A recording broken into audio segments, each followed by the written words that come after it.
Saya dikenal katanya Damkar, nama saya asli tuh Dio Pratama. Katanya Damkar, jadi aslinya nggak Damkar? Enggak. Jadi katanya Mar.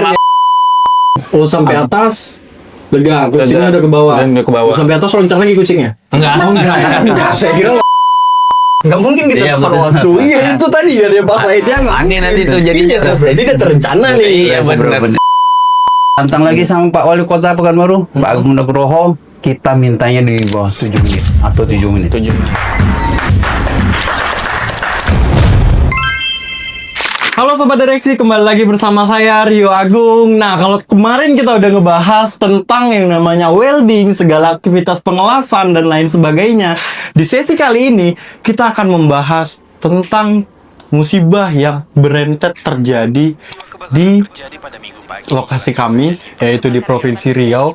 Beberapa bulan belakangan ini, cukup banyak kejadian kebakaran teman-teman semuanya, dimana kita sama-sama tahu kebakaran itu sangat merugikan, baik dari segi material, dari segi korban jiwa, dari segi trauma, psikologi, dan lain sebagainya. Oke, untuk merespon tentang fenomena yang terjadi di kota kita, Kota Madani Pekanbaru, di sini kami mengundang sobat-sobat sang penakluk api, teman-teman semuanya, dengan moto pantang pulang sebelum padam. Oke, silakan mari kita sambut dengan hormat bapak-bapak kita yang gagah berani. Ada Pak Said dari Damkar Kota Pekanbaru dan juga ada Pak Pratama dari Damkar Kota Pekanbaru. Sehat, Pak? Oke, alhamdulillah. Nah, Ya, kalau ini yang viral nih, ya kan? Oke. lebih akrabnya Bang Dio. Bang Dio, oh iya, Bang Dio nih, waduh. Nama panggung aja itu. Masih muda, ya kan? Masih muda tapi udah rela teken nyawanya untuk negara ya Bang ya. Iya, karena kita sama-sama tahu proses pemadaman itu kita pasti bertaruh nyawa. Bertaruh nyawa, Iya. benar. Api nggak ada yang enak. Sekecil apapun itu. Ya kan, bahkan api rokok aja kalau kena ke tangan pedih. Tetap panas. Tetap panas. Tetap panas. Iya. Oke, nah sebelum kita masuk ke materi yang akan kita bahas teman-teman semuanya, kita perkenalan dulu nih, silakan. Nah, pangkatnya banyak tuh Pak, ya kan Pak? Kayak udah senior nih. Oke.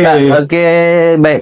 Saya Said Nurul Hidayat selaku Kabid Pencegahan dan Peningkatan Kapasitas Sumber Daya Manusia di Dinas Pemadam Kebakaran dan Penyelamatan Kota Pekanbaru. Dinas Pemadam Kebakaran. Jaya. Oke.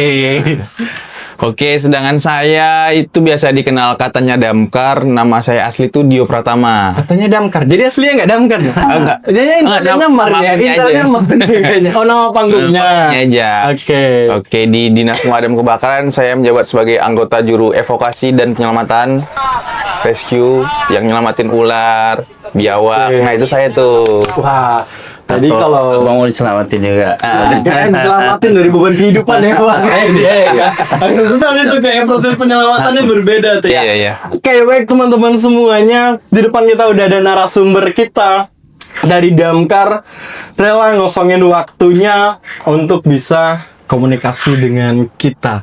Sebelum kita masuk ke materi inti kita, saya mau bertanya nih kepada Pak Said, mulai masuk ke Damkar itu di tahun berapa sih Pak? Kalau saya di Damkarnya 2016 ya. Oke, Kalau 2016. nya waktu itu saya di 2010, Januari 2010. 2016, sekarang 2025, berarti 9 tahun. 9 tahun. Udah banyak ya bunga-bunganya ya Pak ya? Kena beban berat kan, jadi harus di tanggung jawab juga berat. Iya, jadi 2016 kita masuk di Damkar Kota Pekanbaru.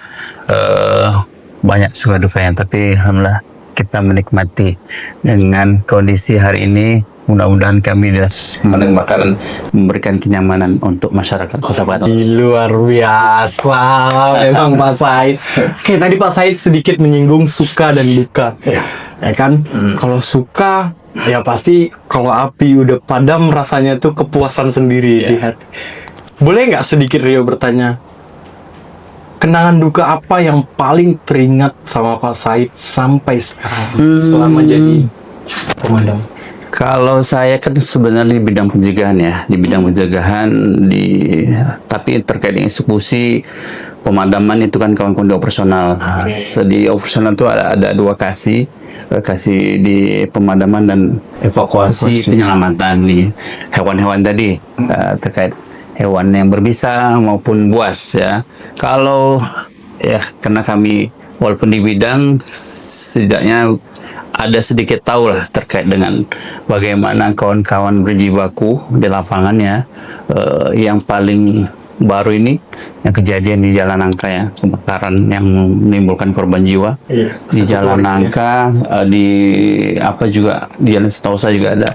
Yang di Jalan Nangka itu ada 4 ya, ibu dan anak, kondisi yang hangus terbakar, hanya tinggal ususnya saja, dan satu yang ibu, ayah dan anak itu kondisinya masih utuh, tapi karena kehabisan oksigen akhirnya meninggal dunia. Nah itu yang sangat mengenaskan ya, kita prihatin, semoga ini tidak terjadi lagi. Kita berpesan juga masyarakat Pekanbaru untuk benar-benar tahu persis terkait dengan safety di rumahnya. Contohnya saja kayak menaruh kunci, harus tahu juga semua keluarga di mana taruh kunci, karena kalau udah mati, udah kebakaran itu pasti gelap. Kondisi gelap, panik, dan jangan sekali-sekali juga larinya ke kamar mandi, karena mindsetnya kadang-kadang kebakaran identik dengan air masuk ke kamar mandi, padahal ruang kamar mandi kan kecil, 1 atau 2 meter, padahal oksigennya juga sedikit, akhirnya pingsan dan mengakibatkan kepada kematian. Oke, nah sebelum kita ulik lebih dalam nih, Pak Said tadi menjelaskan sedikit, berarti korban jiwa yang ditimbulkan oleh kebakaran itu bukan semuanya hangus karena terbakar, teman-teman semuanya. Ya kan, ada juga yang karena kekurangan oksigen. Oke, nanti kita akan ulik teman-teman semuanya. Sebelum dari itu, kita masuk dulu ke damkar muda kita. Oke. Masuk damkar tahun berapa? Kalau saya dari awal tahun 2022, masih 2022, 2025. Oke, 3 tahun. 3 tahun. Oke. Masih ingat dong cara rollingnya? Oh iya, kayak seperti itu. Iya, Pak Said kan juga melalui ya fase-fase yang kayak gitu ya Pak ya. Tuh. Terus selama 3 tahun Pak Dio berkarir, oke, 3 tahun Bang Dio berkarir. Bukan dari segi TikTok ya, dikira pasti dari segi damkar ya. Iya, benar. Oke, udah berapa lama menempati posisi rescue? Alhamdulillah baru masuk itu sekitar 3 bulanan di pemadaman. Setelah itu baru langsung di rescue. Jadi ya lebih kurang 3 tahun juga. Oke, lebih kurang juga 3 tahun juga. Oke, baik teman-teman semuanya. Tadi ada yang namanya pencegahan, ada yang namanya rescue. Nah, sebenarnya Pak, damkar ini dia ada berapa bidang sih, Pak? Jadi kita di damkar ini berdasarkan nomenklatur yang baru ya, Peraturan Menteri Dalam Negeri itu nomor 16 tahun 2020. Kemendagri berarti nomor 16 tahun 2020. Ya, kita akan diberikan panduan dari Kementerian Dalam Negeri untuk membentuk instansi struktur instansi Dinas Pemadam Kebakaran dan Penyelamatan. Jadi Perintah Menteri Dalam Negeri itu Dinas Damkar itu harus mandiri. Nah, untuk Dinas Pemadam Kebakaran dulu awalnya digabungan BPBD dengan Damkar. Setelah itu kita dimanakan Kementerian Dalam Negeri, kita terpisah. Jadi menjadi Dinas Pemadam Kebakaran dan Penyelamatan Kota Pekanbaru. Karena tusi yang berbeda. BPBD lebih kepada karhutlanya, kebakaran hutan dan banjir maupun bencana lainnya. Kalau kami Dinas Pemadam Kebakaran lebih kepada pemadaman gedung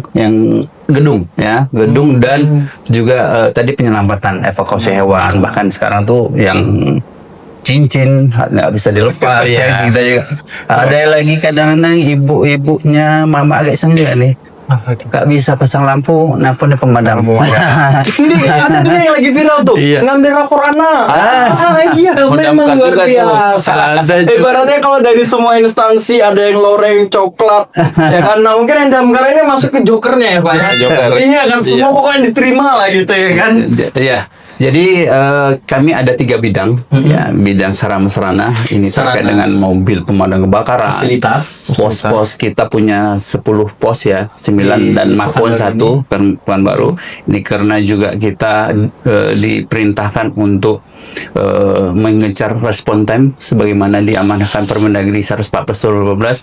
Lokasi kami dengan jarak tempuh 8 kilo itu harus sampai ke lokasi itu 15 menit. Nah, 8 kilo. sekarang ditantang lagi sama Pak Wali Kota Pekanbaru, Pak Agung Nugroho, kita mintanya di bawah 7 menit atau 7 menit. 7 menit. Nah, Luar ini biasa ditantang. dengan lalu lintas Iya, dan fasilitas betul. jalan yang Ya. ada di Kota Pekanbaru ini ya. Ya, jadi itu tantangan juga buat kita dan kami akan berusaha maksimal mungkin walaupun dengan kondisi yang belum sempurna, mudah-mudahan kami tetap berbenah, menambah pos, menambah unit dan nambah SDM tentunya. Ada bidang sarana-sarana, ada bidang pengendalian operasional. Ini body ini ada 2 kasih operasional dengan penyelamatan atau evakuasi. Oke. Ada lagi satu lagi bidang pencegahan, itu bidang saya, peningkatan kapasitas sumber daya manusia. Dan 1 sekretaris, 1 kepala dinas. Jadi kami ada 3 tipe B. Jadi tipe 3 bidang, sekretaris, 1 kepala dinas. Oke, nah, Nah. berarti dia secara garis besar dibagi menjadi 3. Ada yang ngurusin fasilitas, Betul. ada yang langsung eksekusi, dan ada yang bagian supaya nggak terjadi. Ah, benar. Iya kan, preventifnya. Preventif. Oke. Ya. Nah, Bang Dio nih, sewaktu berkarir jadi damkar ya kan, 3 tahun jadi damkar, rescue yang paling sampai abang dalam hati itu, aduh ini aku bisa keluar atau enggak? Pernah nggak ngalamin yang seperti ini?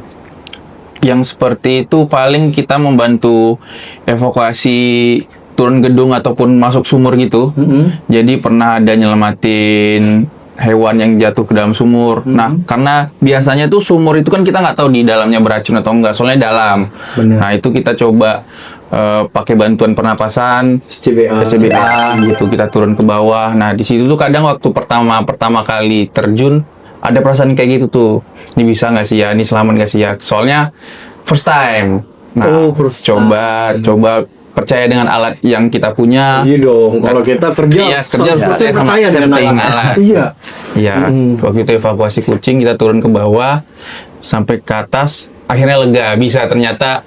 Oh, sampai atas, lega, kucingnya Lega. udah ke bawah. Dan udah ke bawah. Sampai atas loncat lagi kucingnya? Enggak. Oh, enggak. Saya kira loncat lagi. Kalau loncat lagi, dibiarin biar aja lah Oke. gitu kan. Enggak. Ya, buat sekarang tuh Bang, kucingnya bisanya nggak bisa turun, pemadam juga. Pemadam juga gitu kucing ya, bisa emang luar biasa. Nah, fenomena yang terjadi di Pekanbaru, setiap damkar datang ya kan, Ya. kita udah berusaha semaksimal mungkin sampai ke lokasi secepatnya. Sampai di lokasi, kita malah diamuk warga, Pak. Betul. Ya kan dibilang lama kali, lelet sekali dan lain sebagainya. Maunya coba sekali-sekali Bang Dio atau Pak Said jawabnya gini. Ya sebelum kejadian telepon dulu lah biar Iya. cepat kami datang. Request ya. Iya, request dulu gitu kan. Standby dulu Enak kita kita nanti jadinya. Nah, tapi bukan itu yang kita bahas teman-teman semuanya. Jadi fenomena kebakaran itu bisa terjadi besar bukan dimulai dari api itu langsung besar. Ada yang namanya fase fenomena kebakaran. Oke, fase fenomena kebakaran kita punya yang namanya golden time.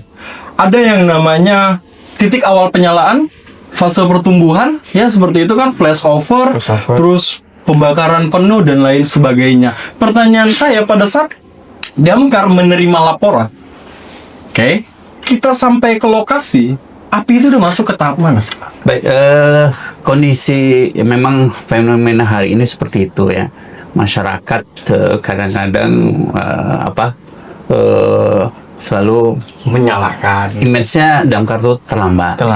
Sebenarnya kan ya terlambat itu pasti terlambat, tapi dengan durasi berapa menit. Iya benar. Nggak mungkin kita Iya, tepat betul. waktu. Iya itu tadi ya dia Pak Said ya nggak. Aneh nanti tuh Iya, jadinya. berarti dia terencana nih. Iya, Beberapa benar. menit dalam tahap kewajaran gitu ya. Jadi kadang-kadang fenomena sekarang itu justru masyarakat itu kalau kebakaran itu bukan langsung melaporkan ke dinas damkar ya, malah selfie. Ini budaya nggak baik. Jadi kita punya selfie, siaran langsung. Video dulu ya Pak. Baru sibuk searching Google cari nomor Iya, jadi Damkar Jakarta pula tuh ya. Itu lebih repot lagi. ini jadi fenomena yang buruk lah, kurang baik, nah etis rasanya dalam kondisi orang dapat musibah kita bukan segera melaporkan. Nah itu juga menjadi faktor kebakaran sudah 5 menit yang lalu baru dilaporkan ya. Kalau kita kan hitungan detik karena potensi kerugian dengan hitungan detik juga kapal di kondisi angin misalnya kan sangat merugikan material bahkan korban jiwa. Nah kami juga menghimbau kepada masyarakat itu segera melaporkan. Padahal segera melaporkan. Layanan laporannya kemana? Ada di 0761 Nah, di sini nanti ada nomor layanan untuk Damkar ya teman-teman semuanya. Di 0761 22 382. Nah, kalau untuk WA-nya kita di 0851 86 07 0113. Nah, itu WhatsApp ya, Pak ya? WhatsApp ya. Iya. Atau juga di panggilan darurat 112. Nah, biasanya 112 ya. Bebas pulsa tuh ya, Pak ya? 112 ini yang landing sektornya Kominfo. Nah, kawan-kawan info sounding ke kita. Nah, biasanya masyarakat lebih cenderung melaporkan ke kita ke 0761 22 382 sama 0851 86 07 0113. Nah, ini segera dilaporkan. Jadi jangan selfie dulu atau nunggu. Nah, kita baru care-nya itu kalau rumah kita kebakaran. Nah, kalau rumah orang lain masa bodoh. Jadi itu yang budaya yang kurang baik. Jadi segera dilaporkan. Nah, kalau cepat dilaporkan kami insya Allah segera untuk ke lokasi kebakaran karena kami juga dituntut tadi kan 15 menit sampai lokasi dengan jarak tempuh ya 8 kilo. Jangan nanti kejadian di rumah ya. Sama kayak di tol 1 kilo 1 menit. Betul. Kan apalagi ditangkap Pak Wali sekarang 7 menit kan. Waduh, luar biasa ya. Juga banyak faktor juga. Kadang-kadang dengan kondisi yang jalan, apalagi kejadiannya itu kalau pas pulang kantor, serat makan. Atau itu juga ada orang bawa motor sen kiri belok kanan. Jadi kita juga mikirin keselamatan lalu lintas. Nah, kita berharap masyarakat pahami itu memberi akses seluas selebar-lebarnya untuk memberikan akses mobil pemadam kebakaran sampai ke lokasi tujuan. Nah, jadi kadang-kadang sering kita tuh rasanya udah kencang, udah pecah juga gendang tuh rasanya kan, tapi nggak dikasih akses. Nah, nanti sebenarnya di kita jika insiden itu di luar tanggung jawab kita. Nah, kadang-kadang masyarakat tetap juga menyalahkan dinas pemadam kebakarannya. Nah, sama kayak yang kemarin lagi viral, ya kan, damkar di Pekanbaru karena nggak dikasih jalan, mobil itu ditubruk aja. Nah, videonya bisa teman-teman lihat, ini jadi cuplikan videonya. Kejadiannya di Sudirman ya waktu itu ya, yang beberapa bulan yang lalu ya, yang didorong sama didorong dia sama mobil karena tidak memberikan akses ya pelayanan. Nah, itu sangat kita sayangkan teman-teman semuanya, karena kita tahu peraturan di Indonesia yang berlaku itu ada syarat prioritas dan yang nomor 1 itu adalah pemadam kebakaran. Nomor 1 teman-teman semuanya itu damkar. Jadi para pengemudi di luar sana, jika mendengar sirine pemadam kebakaran seperti ini bunyi sirinenya, segeralah kasih jalan seluas-luasnya karena banyak orang yang menaruh harapan dari sirine mobil ini. Kalau nggak mau dicium sama mobil pemadam. Nanti dicium sama mobil pemadam. Nah, kalau fenomena kebakaran yang terjadi di Pekanbaru itu berturut-turut ya Pak ya kemarin ya. Ada 100 yang kita tarik aja di 1 bulan lalu, nggak usah jauh-jauh 1 bulan lalu, mungkin ada case kurang lebih 14 ya, 14 dan itu korban semua. Yang di kita di September itu ada 12 kejadian. Nah, 12 koreksi. Agustus ada 22. Jadi totalnya bangunan itu 118 sampai September ya. Yang korban jiwa yang meninggal itu 6. Wah, 6 orang. Yang di Jalan Senosa, Jalan Nangka, satu lagi saya lupa, itu memang intensitasnya agak tinggi. Ini juga banyak faktor saya bilang, ada yang memang kelalaian ya, kelalaian di terkait instalasi tumpukan listrik yang terlalu banyak, apalagi yang standar ya, alat-alat listriknya itu juga salah satu penyebabnya. Oke, nah sebelum kita masuk ke situ teman-teman semuanya, nah fenomena kebakaran yang terjadi, kita tarik aja ya di Kota Pekanbaru, datanya tadi sudah diberikan sama Pak saya. 118. Kebakaran ini disebabkan oleh 2 faktor, bisa disengaja, bisa tidak sengaja teman-teman semuanya. Dan kebakaran itu bisa terjadi karena adanya api. Benar. Di mana api ini dapat menyala kalau ada yang namanya oksigen, terus ada yang namanya bahan bakar, dan ada yang namanya panas. Jadi 3 unsur ini bergabung, timbullah itu api. Dan juga waktu melakukan pemadamannya dan lain sebagainya, kayak kita harus bisa mengkaji apinya ini, kebakaran ini masuk golongan mana, ya kan? Karena golongan kebakaran itu ada banyak ya. Banyak. Kalau di Indonesia 4 ya katanya ya, 4. Kalau di standar NFPA itu ada 6. 6. Ya kan? 4 ada golongan A, B, C, dan D. D. Iya, A apa tuh? Kebakaran Bahan padat Bahan kecuali padat logam. kecuali logam. B, bahan cair mudah terbakar. C, instalasi listrik. Dan D, Logam. Terus kalau NFPA ada lagi yang golongan E untuk kendaraan, Benarnya. golongan K untuk dapur. Nah, teman-teman semuanya, kebakaran itu dapat kita cegah. Nah, di sini Pak Said berdiri di bidang pencegahan. Ya. Boleh Pak kasih tahu tips and trik bagaimana kita melakukan pencegahan Betul. saat terjadinya kebakaran? Kita tarik dari 2 jalur dulu Pak. Satu pencegahan di rumah tangga, satu pencegahan di industri ataupun gedung-gedung perkantoran. Oke, terkait dengan preventif yang di rumah tangga, memang selalu yang menjadi apa ya?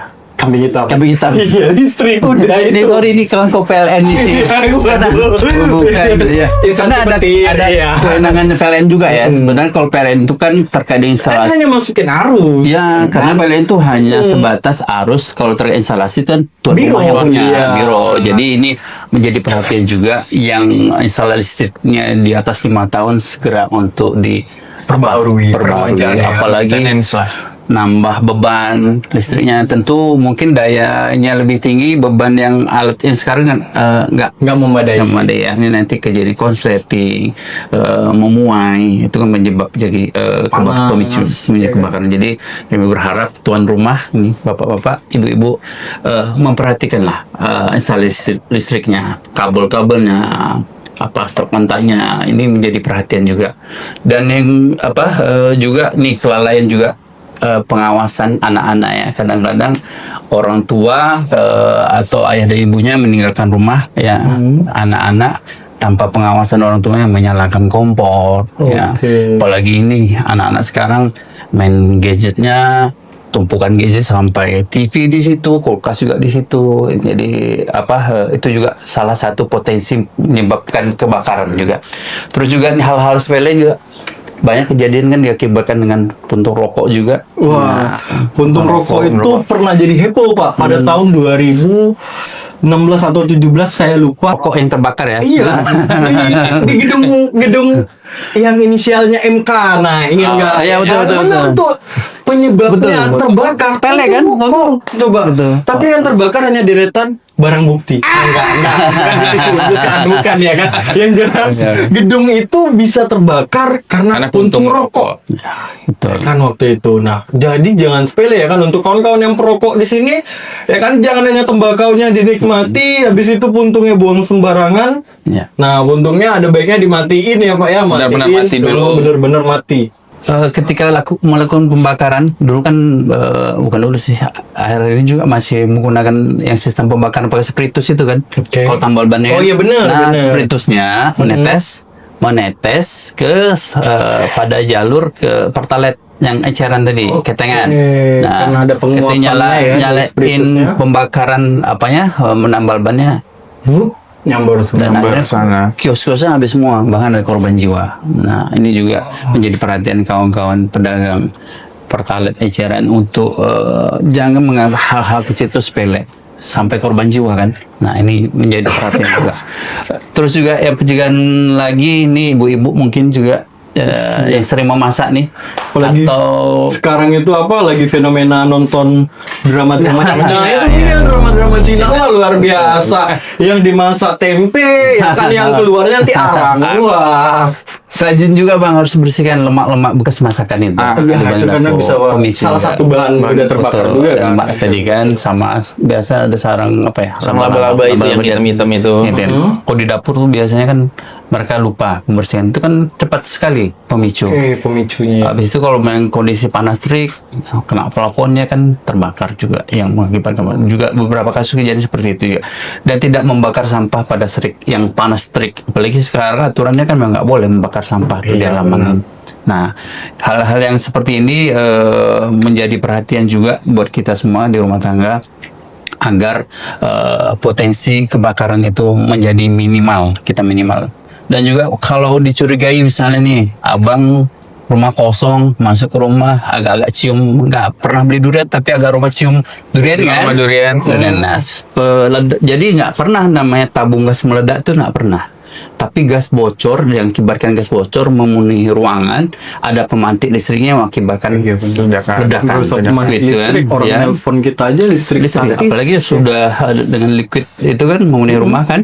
Jadi kalau kita masuk rumah dengan kondisi yang rumahnya sudah nggak enak, bawa durian, dibuka jendela, dibuka pintunya sampai terasa betul aroma durian tuh Rupanya tetangga yang beli durian. Salah ya. Bukan, Jadi bukan ke situ. jangan pernah bayangkan kalau tabung gas itu meledak seperti serpihan bom tuh, tidak pernah, nggak pernah. Jadi tetap kalau ada tabung gas itu tetap utuh. Nah, kita ada satu yang baru kejadian Apa tuh? beberapa hari yang lalu.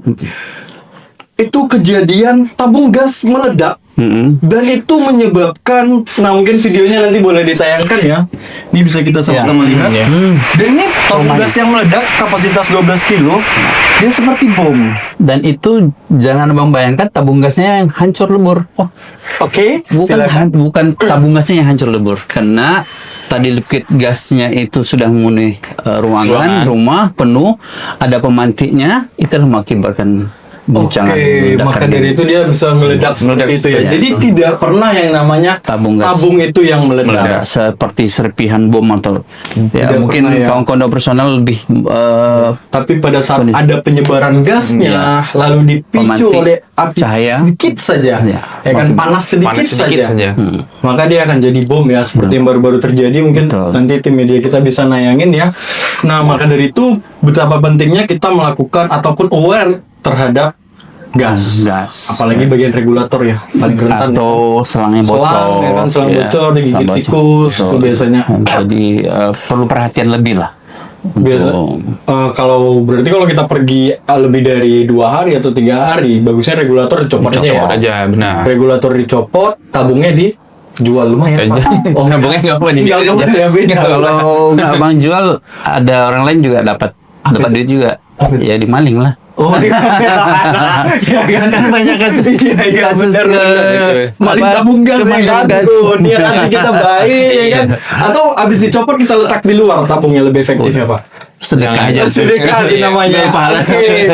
Nah, itu dari segi pencegahan di rumah tangga. Ya. Kalau kita pencegahan di industri atau perkantoran, kita mengenal yang namanya penanggulangan kebakaran, teman-teman semuanya.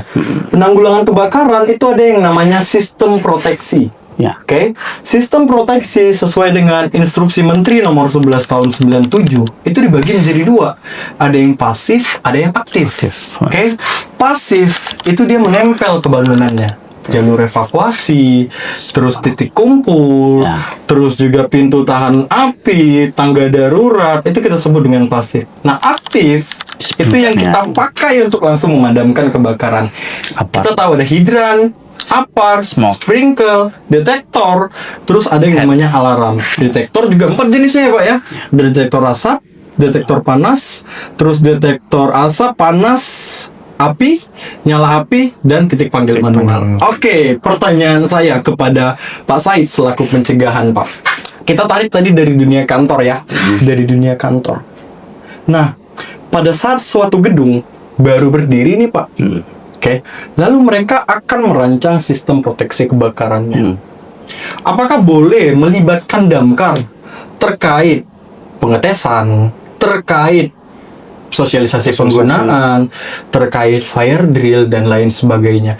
Karena beberapa riset dari teman saya itu dia mengatakan seperti ini, Pak, kami biasa kok mengadakan fire drill, sendiri, kami ngelakuin fire drill sendiri, nengok referensi dan lain sebagainya. Nah, apakah ini legal?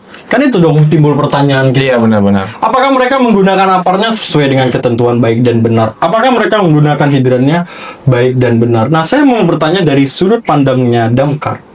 Bagaimana sih bagusnya kita menata perkantoran di Pekanbaru ini, lebih spesifiknya ke sistem proteksi kebakaran? Silakan Pak Said atau Pak Dio. Kebetulan masuk ke iya, Baik Bang, terkait dengan namanya yang dikeluarkan oleh PUPR, ada namanya SLF bangunan.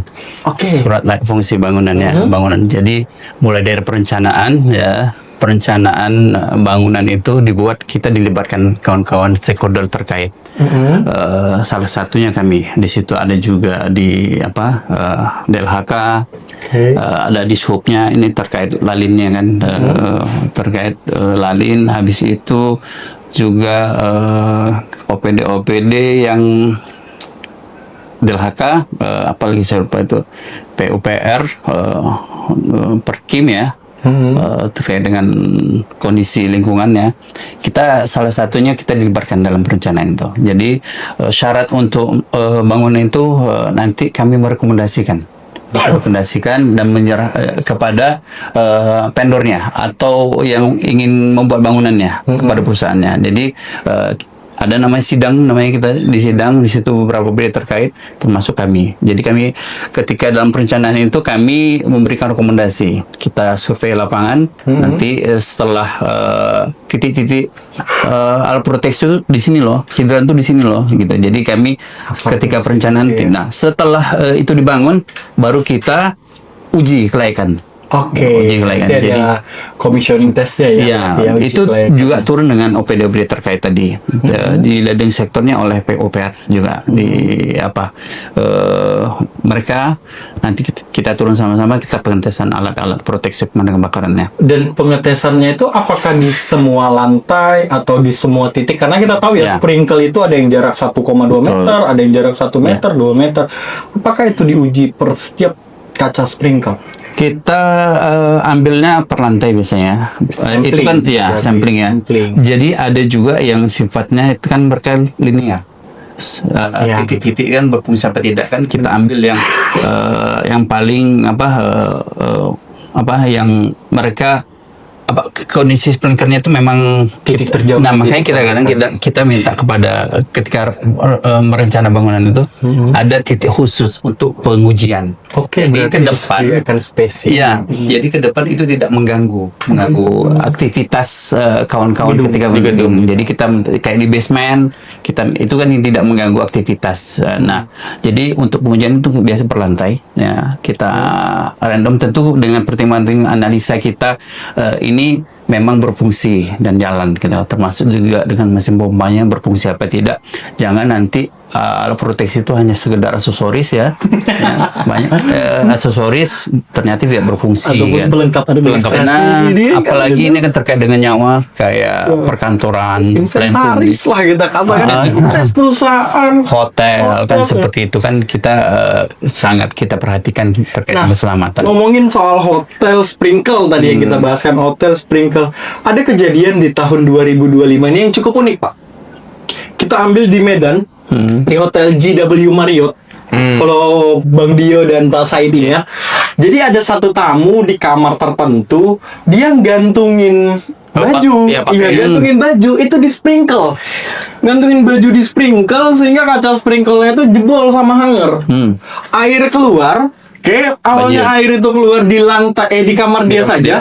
Selanjutnya satu lorong Pak. Betul. Satu lorong itu sampai dia disuruh ganti rugi itu ratusan juta.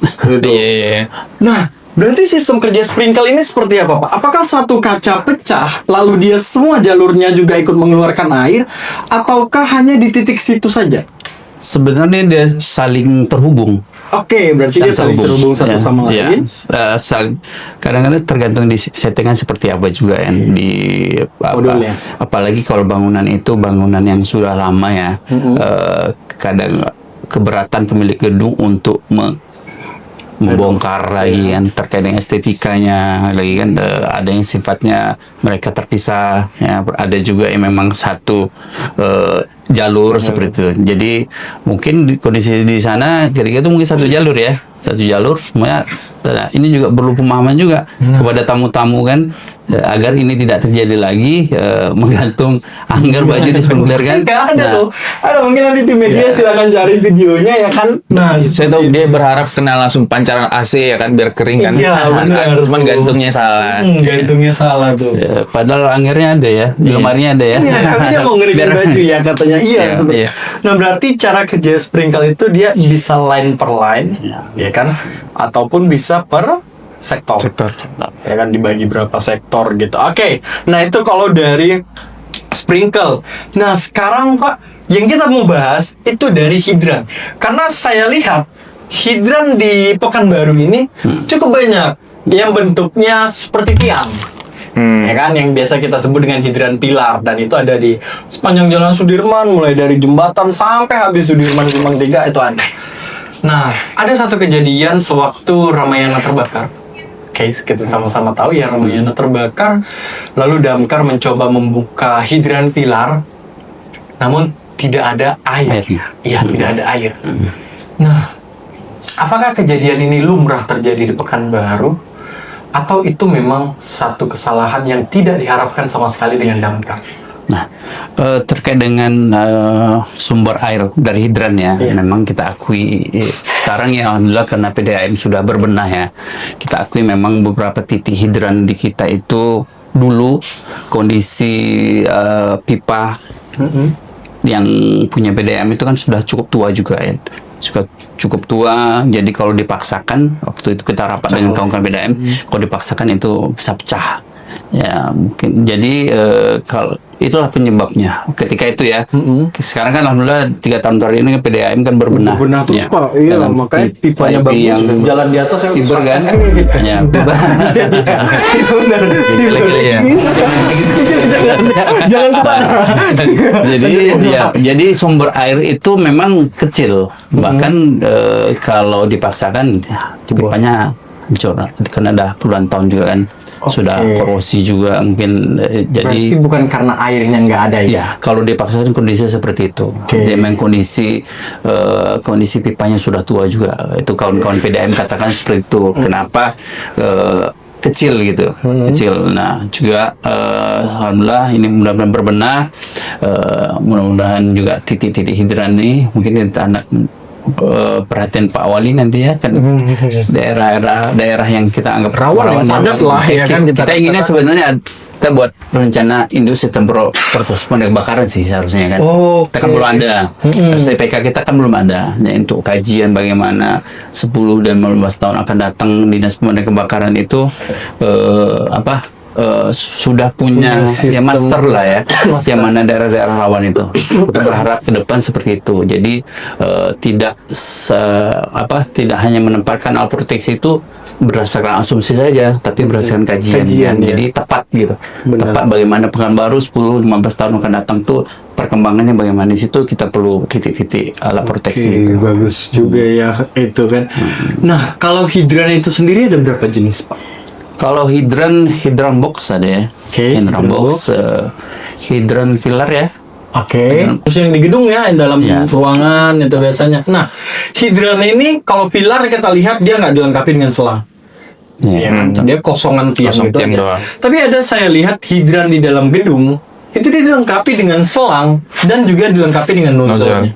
Pertanyaan saya, Pak, apakah orang yang melihat kebakaran terus memiliki inisiatif tinggi serta keberanian, dia buka itu hidran, dia bentang selang, dia padamin api, apakah itu diizinkan hal seperti itu? Kalau mereka yang punya pengetahuan seperti itu silahkan saja dan kondisi darurat ya, yang punya edukasi. Tapi kita dinas pemadam kebakaran itu kita memberikan edukasi kepada penghuni gedung, mulai dari security-nya ya, karyawannya ya, itu kita berikan pelatihan Jadi luar apa yang mereka lakukan ketika kejadian kebakaran. Jadi Jadi ada mulai fire dari breaknya, ya. penggulungan selangnya, pemasangan ke hidrannya, gitu. Kita berikan pembekalan. Jadi seperti di mall, di rumah sakit kita berikan edukasi seperti itu. Jadi kalau masyarakat yang paham itu ya silahkan saja dengan kondisi darurat. Tapi kita kan tidak bisa berharap seperti itu. Jadi penghuni gedung wajib memiliki pengetahuan terkait penggunaan sistem proteksi bersama. Ya. Nah, kalau hidran ini dia efektifnya bekerja di tekanan berapa, Pak? Kalau yang rata-rata kan kalau per lantai itu kan 1 bar ya. Oke, Dengan 1 bar. satu bar dengan per lantainya Per ukurannya. lantainya 1 bar gitu ya. Ya, padahal Bang kita sebenarnya nggak bisa juga kita harapkan dengan mobil kondisi kita hari ini, sebenarnya kita juga butuh mobil tangga ya. Mobil tangga itu Yang kayak biasa kita lihat di film-film itu ya kan, ada tangganya. Nah, di Pekanbaru kan gedungnya Ada di Chevron dulu waktu saya masih sekolah di Caltech ada tuh ya dulu ya. Ada. Kalau kondisi Pekanbaru gedungnya sudah tinggi-tinggi sangat butuh. Mungkin Pak Wali kota mendengar kita mau beli mobil pemadam kebakaran kan Biar bisa menjangkau ya, Pak. Ya, dengan gedung-gedung sangat tinggi kan dengan kita dengan kondisi mobil walaupun yang ada 10.000 4.000 jangkauannya kan enggak maksimal. Kita berharap mobil itu juga mobil tangga untuk evakuasi korban juga kan. Evakuasi korban dari ketinggian dari lantai berapa kan Bang Riau ada berapa lantai kan Bang Riau, Bang BRI tinggi-tinggi semua apalagi kita BRI ya. Pekanbaru ini ibu kota provinsi cerminan ibu kota provinsi jadi terkait dengan safety memang sangat dibutuhkan mobil tangga itu ya Pak Wali ya Pak Wakil Bisa diusahakan ya, Pak ya. Nah, kalau untuk hidran itu dia kan selang tuh bentangan 30 meter ya, ada diameter 2,5, ada diameter 1,5. Nah, untuk Bang Dio lah, kalau dari tadi Pak Said, Bang Dio, Bang biasa kalau melakukan pemadaman selang hidran itu efektif dipakai oleh berapa orang? Apakah ada formasi khusus dalam penggunaan selang hidran, ataukah main pegang aja yang penting jangan nembak jadi selang gila atau gimana, Bang Dio? Sebenarnya sama juga dengan kita di pemadaman ya selangnya ada operator untuk membuka selang jalur selang air, Oke. terus ada juga yang megang nozzle. Jadi ya Nozzleman-nya ya. nozzleman-nya betul. Jadi ya lebih kurang 3 itu udah cukup sebenarnya kalau Tiga, hidran. berarti Iya. satu operator yang naik turunkan tekanan ya kan, buka katup atau valve, satu lagi di mana? Satu lagi megang nozzle dan apanya? Oh, helper belakangnya belakangnya, ya. ya. Belakangnya, karena tekanannya ya. Betul. Banting kan dia tekanannya. Oke, berarti dioperasikan oleh 3 orang. 3 orang. Nah, berarti kalau untuk yang dari sistem pencegahan atau sistem proteksi di perkantoran itu juga seperti itu, Pak. Efektif digunakan 3 orang hidran itu ya. yang ya Hidran. makanya kita formasi pelatihannya formasi bergu ya. Oke. Ya, formasi bergu karena memang secara SOP tekanannya kan juga kalau sendiri kan bisa terpental juga kan. Nah, makanya bergu 2 dan sampai 3. Ya, dia yang posisi ada kuda-kuda. H berapa? H1, Ya. H2 yang kayak gitu ya, Iya, ya kan? Tuh. Oke. Nah, tadi sprinkle detektor, hidran, dan yang paling familiar. Dan juga dulu orang menyebutnya adalah racun api. Racun api. Apar. Ya. Ya kan? Mirisnya kita, apar itu jarang sekali dijumpai kalau di rumah-rumah. Benar. Jarang sekali. Kalau di pergedungan ataupun tempat-tempat publik, ya oke, ada banyak apar. Nah, tapi kenapa tidak kita jumpai, Pak, apar itu di kawasan-kawasan terbuka kota? Gak pernah kita ada jumpai. Padahal di situ kalau kita kaji saja di hutan kota. Hutan kota itu potensi bahaya kebakarannya cukup tinggi ya, Pak ya. Dari puntung rokok tadi, terus juga dari orang jual pertalit dan lain sebagainya. Kenapa di situ tidak disediakan apar itu? Ya, terkait dengan alat proteksi, jadi alat pemadam piringan apar yang kalau masyarakat sering lihat yang warna-warna merah itu Racun yang api gitu ya kan biasanya kan. apar itu kenapa enggak di ruang publik? Justru saja dengan kondisi sosial kita nih Lewat memang- orang tuh. itu juga mungkin abang taruh di sini balik lagi dah ada apa jadi lebih pada JBO katanya. keamanan. Nah, yang sejauh ini yang kita atur dari regulasi memang terkait dengan dunia usaha ya. ruko seperti ruko itu kan 100 meter persegi wajib apar. Oke, berarti radius 100 meter persegi. Ukuran bangunan. Oh, ukuran bangunan 100 meter persegi. Satu apar yang ukuran wajib 3 kilo. Satu Ya. apar ukuran Ya, 3 kilo. dan tapi itu tidak juga baku ya, karena ada juga bangunan jenis-jenis bangunan itu dia bisa lebih dari satu, apalagi bangunan itu ada laboratoriumnya, seperti PMI itu kan laboratoriumnya kan banyak, itu kan butuh apar beberapa dan jenisnya juga berbeda. Kalau Nah, PMI berarti apar ada jenis-jenis ya, ya dong? ada CO2 ya, ada yang folder ya, Terus ada air, ada liquid itu kan. terus foam, ya kan Foam, biasa kita ya. lihat di industri migas. Nah, kalau untuk labor itu kita sarankan ke CO2 karena dia kan tipis ya, enggak meninggalkan residu ya, enggak membekas dan enggak merusak perangkat juga itu. Makanya dia juga CO2. CO2. Nah, Gitu ya. di rumah walaupun kita enggak diatur secara ketentuan tapi wajib untuk Karena wajib kesadaran diri, tadi ya. kan, karena Karena kesadaran dihitung itu dengan aset rumah kita kan hanya apar itu 600-700 ribu. Buat kali kan Ya. itu udah merek yang bagus ya kan, yang- yang Yamaha. Itulah ya kan orang kita nggak di endorse ya. Kecuali kalau yang merek-merek V itu barulah agak low Yang cost. sudah ber-SNI lah sekarang kan. Oh, yang Bisa sudah sekarang disaranin ini. ya, Pak. Nah, itu kan untuk menyelamatkan aset kita, usaha ya, ikhtiar kita, aset motor, mobil, rumah, kan rasanya tidak terlalu berat Benar. untuk kita miliki apart. Dan paling penting tahu cara penggunaannya. Jangan tahu aparnya tapi nanti cuma dilempar kan api nggak mati. Nggak diapa-apain. Nah, benar kan. Nah, Mudah sekarang kan cara praktek panduan untuk penggunaan apar di YouTube juga ada banyak gitu. Tinggal sekali-sekali dicoba kan. Ya, atau panggil Bang Dio sekali iya, ya. biar diajarin gitu ya. Diajarin. Nah, berarti apar ini dia kalau saya kaji ya, apar ini cukup unik. Karena walaupun isinya 6 kilo, kita katakan kapasitas 6 kilo, 3,5 kilo. Pada saat kita satu kali penekanan saja, Ya, untuk hari selanjutnya apar itu udah nggak bisa nggak bisa dipakai. digunakan. Betul. Sekali Nah, pakai apa? dia. Iya benar Sekali pakai. Sekali pakai, isi di dalamnya. Isi Berarti pakai. kita bisa refill kan. Refill, Nah, ya. refillnya itu biasanya di mana sih? Refill itu bebas di mana saja, di tempat-tempat usaha itu sudah banyak refill itu. Yang minum Damkar pasti bisa juga ya. boleh kita rekomendasikan ke tempat usaha mana gitu. Oke. Ada juga beberapa kawan-kawan yang buka usaha itu ya untuk pengisian refill apar, Refill apar itu yang ya. dengan kadar yang di atas 50% itu lebih cepat pemadamannya kan. Kadar di atas 50%. Iya, kandungannya itu. Oh, kandungannya. 50 sampai 70%. Ya. Jadi kami berharap masyarakat untuk membeli. Bukan promosi ya, tapi saya cuma untuk keselamatan. Kalau di Jakarta udah di apain tuh ya Pak ya? Satu rumah satu apar ya Pak? Iya, Ya. satu Oh, program Di Jakarta ya? satu apar gitu ya. Jadi nggak ada salahnya kita beli apa untuk di mobil juga kan. Iya benar. Tuh. Oke, nah kalau tadi kita membahas untuk fasilitas publik, ya kan sekarang kita berpikir nih, publik sudah kita atur nih agar fenomena kebakaran turun dari Pekanbaru.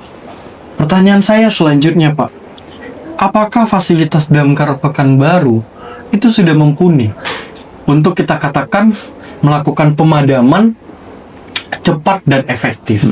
Tuh apalagi seperti tadi Bang Dio bilang, apa Bang Dio orang rescue. Nah, rescue itu kita masuk kan wajib pakai SCBA. CBA benar. Karena tadi seperti di awal dikatakan Pak Said, korban dari kebakaran itu disebabkan 2 faktor. Kalau nggak dia meleleh atau dia kehabisan oksigen. Tuh. Nah, masuk kita ke dalam bara api itu, ke dalam gedung yang sedang terbakar, pasti kita menggunakan SCBA. Dan SCBA kita tahu ya Pak Said ya, harganya lumayan ya. Ya. Apalagi saya lihat kemarin main-main ke damkar yang di tempat Bang Dio, Drager mereknya. Nah, luar biasa tuh satunya. Luar biasa. Nah, apa harapan Bang Dio terhadap fasilitas damkar yang ada dan juga seberapa efektif penggunaan fasilitas ini untuk kita melakukan edukasi kepada kantor-kantor yang ada di Pekanbaru? Oke, harapan saya sebagai orang yang terjun ke lapangan ya tentu saja bisa dimaksimalkan ataupun apapun yang dibutuhkan bisa disediakan gitu. Jadi kita APD ya, APD alat betul tadi. dari helm sampai sepatu. Unit-unit juga soalnya itu juga penunjang respon time kita, penunjang kerja kita, efektivitas kerja kita juga. Jadi alat juga sangat membantu. Soalnya kita kerja itu memang menggunakan alat. Kalau nggak ada alat ya bagaimana kita kerja kan gitu. Jadi ya untuk alat itu sendiri sangat berguna lah kita. Harapan kita alat tetap terus disediakan Wih, gitu. luar Penting biasa. pertama APD ya, terkait keselamatan anggota juga, mulai dari helm sampai fire jacket, boot ya. Juga di penyelamatan juga butuh APD kayak evakuasi lebah. Lebah itu kan harus safety juga. Lebah dan tahun itu kan harus safety juga. Ini harapan kawan-kawan, mudah-mudahan nanti kita optimalkan ya, berangsur APD ini ya untuk keselamatan anggota wajib, karena prinsip pemadam itu selamatkan diri sendiri dulu baru orang lain kan. Selamat kita menyelamatkan orang, kalau kita tidak safety kan ini nanti menambah korban. Jadi juga kita kan ada 15 kecamatan Bang. 15 kecamatan kan kita yang punya pos hari ini kan masih 9. Nah, masih 9 pos, Mako 1. Nah, yang sisanya kan belum ada. Nah, bahkan di satu kecamatan bisa jadi itu harus 2 pos. Kayak di Panam, yang perbatasan itu kan, Bina Widya, Tua Madani, apalagi perbatasan Kampar. Itu yang kita langsung merespon. Seperti di Pandau. Pandau itu kan daerah Kampar. Pasir Putih ya Pak ya? Pasir Putih, ya, itu kan daerah Kampar, tapi dekatnya respon yang di kami. Ini kan harus juga butuh didukung oleh pos dan armada dan SDM-nya. Jadi saling berkaitan lah. Posnya, armadanya, ya, dan SDM-nya. Ini wajib ada gitu. Nah, mudah-mudahan ke depan semua terakomodir ya di pos-pos perkecamatan itu, dan juga mobil rescue. Mobil rescue kita kan baru 2 unit. Jadi kalau rescue ini kan yang turun duluan kawan-kawan nih untuk melokalisir lokasi kejadian. Baru kawan-kawan pemadaman bisa melaksanakan mengeksekusi, dan juga PLN. Nah, kami tidak bisa dipisahkan oleh PLN. Jadi kadang-kadang masyarakat tidak sabar, kita sudah sampai sana, kawan-kawan PLN belum sampai sana, listriknya tidak bisa padam, ya, belum dipadamkan, kita yang padam. Benar. Kita padam, kita yang padam. Jadi harap masyarakat memahami itu, bahwa kami juga bekerja sama dengan PLN, itu SOP seperti itu. Kalau tidak dipadamkan aliran listriknya, kami tidak bisa kerja maksimal gitu. Nah, jadi kolaborasi PLN ya, kawan-kawan PLN, lantas juga ya, terkait dengan akses lalu lintas, lokasi, ya, Bapak Babin Kantimas, ini yang kami berharap sinergi ini terus berjalan gitu, sehingga masyarakat lebih nyaman ya, lebih nyaman, dan kami selalu semaksimal mungkin untuk berubah masyarakat Kota Pekanbaru. Oke, bagus sekali Pak Said. Oke, baik kawan-kawan semuanya, baik yang di perkantoran ataupun di dunia industri, jika kawan-kawan semuanya mau mengefektifkan fasilitas kebakaran yang sudah disediakan, di sini Damkar Kota bersedia dengan lapang dada, bersedia kesediaan waktunya untuk melakukan fire drill ya Pak ya, agar penggunaan hidran, penggunaan APAR itu sesuai dengan aspek syarat dan ketentuannya. Begitu juga untuk teman-teman yang di perusahaan yang ingin mendalami tentang kebakaran, baik itu dari segi penggunaan APAR, hidran, ataupun komander atau komandonya, kawan-kawan bisa hubungi ataupun cek link di bawah ini untuk jadwal pendaftaran terkait sertifikasi K3 penanggulangan kebakaran. Oke, stay safe kawan-kawan semuanya. Jangan lupa tips yang tadi sudah disampaikan oleh Pak Said, berangsur-angsur kita ubah kebiasaan kita yang sebelumnya kita tidak tahu. Setelah kita mendapatkan edukasi, diangsur-angsur ubah. Dan yang paling penting tadi pesan Pak Said, kunci pada saat keadaan darurat, kunci itu hal yang paling penting. Ya, jadi kunci itu harus kita pastikan tempatnya di mana lokasinya. Nah, kalau bila perlu kasih Pak stiker spotlight. Ya kan? Jadi pada saat keadaan gelap, kita dampak itu kunci itu. Oke, mungkin itu saja. Terima kasih Pak Said atas waktu dan kesempatannya. Bang Dio, terima kasih banyak. Sukses selalu.